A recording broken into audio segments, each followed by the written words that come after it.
आप सभी प्रभु के भक्तों को नमस्कार। स्वागत है आपका हमारे YouTube चैनल धर्मार्थ सनातन पर। दोस्तों, भोलेनाथ के भक्त सच्ची श्रद्धा से उनकी भक्ति और शिवलिंग की परिक्रमा करते हैं, लेकिन क्या कभी आपने सोचा है कि शिव शंकर की शिवलिंग की आधी परिक्रमा ही क्यों की जाती है?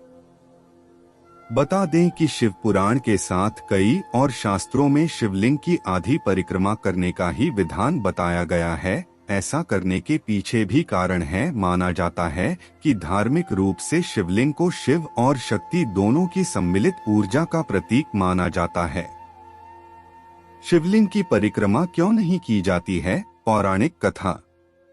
कारण है कि इसमें लगातार जल चढ़ाया जाता है ताकि शिवलिंग की गर्म तासीर को सामान्य किया जा सके। इस जल को अत्यंत पवित्र माना जाता है और यह जल जिस मार्ग से निकलता है उसे निर्मलिया जलाधारी कहा जाता है। शिवलिंग की जलहरी को भूल कर भी लांघना नहीं चाहिए, अन्यथा इससे घोर पाप लगता है। शिवलिंग की जलहरी को ऊर्जा और शक्ति का भंडार माना गया है।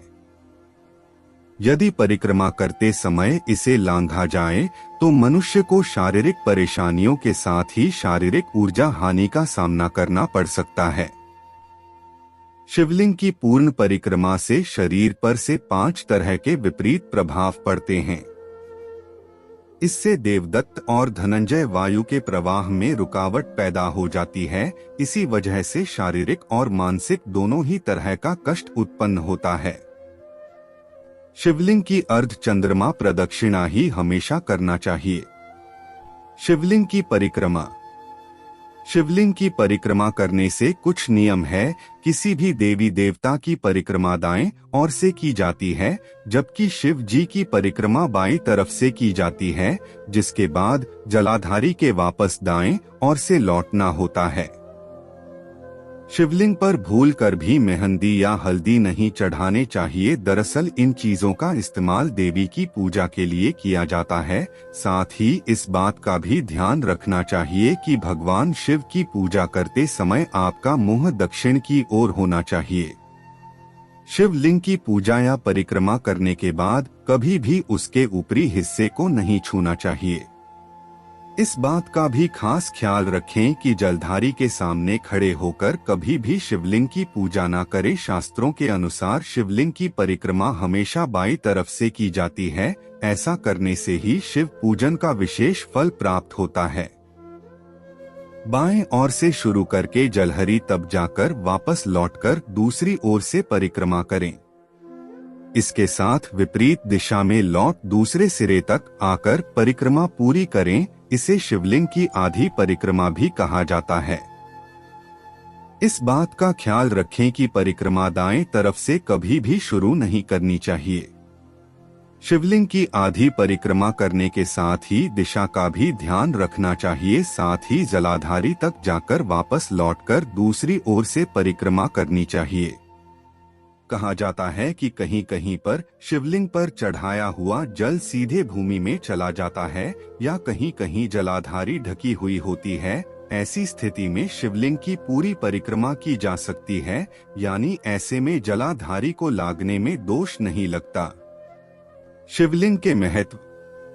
वही घर में शिवलिंग रखने से महिलाओं को नुकसान होता है। माना जाता है कि शिवलिंग से निकलने वाली गर्म ऊर्जा सही नहीं होती। साथ ही शिवलिंग को घर में रखने पर बहुत ही विधि विधान का पालन करना होता है और गृहस्थ इसका पालन नहीं कर सकते। यही कारण है कि घर में शिवलिंग रखने से सिरदर्द, स्त्री रोग, जोड़ों में दर्द और अशांत मन, गृह क्लेश, आर्थिक स्थितियां बढ़ती हैं। दोस्तों, शिवलिंग भगवान शंकर का एक अभिन्न अंग है और इसकी दासी बहुत ही गर्म मानी गई है। यही कारण है कि शिवलिंग पर जल चढ़ाने की प्रथा है। मंदिरों में शिवलिंग के ऊपर एक घड़ा रखा होता है, जिसमें से पानी की बूंद शिवलिंग पर गिरती रहती है ताकि शिवलिंग की गर्मी को कम किया जा सके और उसमें से सकारात्मक ऊर्जा प्रवाहित हो सके। वैज्ञानिक दृष्टिकोण से शिवलिंग। वहीं अगर वैज्ञानिक कारणों के बारे में बात करें तो शिवलिंग ऊर्जा शक्ति का भंडार होती है। और इसके आसपास के क्षेत्रों में रेडियो एक्टिव तत्वों के अंश भी पाए जाते हैं। काशी के भूजल में यूरेनियम के अंश भी मिले हैं। अगर हम भारत की रेडियो एक्टिविटी मैप को देखें तो पता चलेगा कि शिवलिंग के आसपास के क्षेत्र में रेडिएशन पाया जाता है।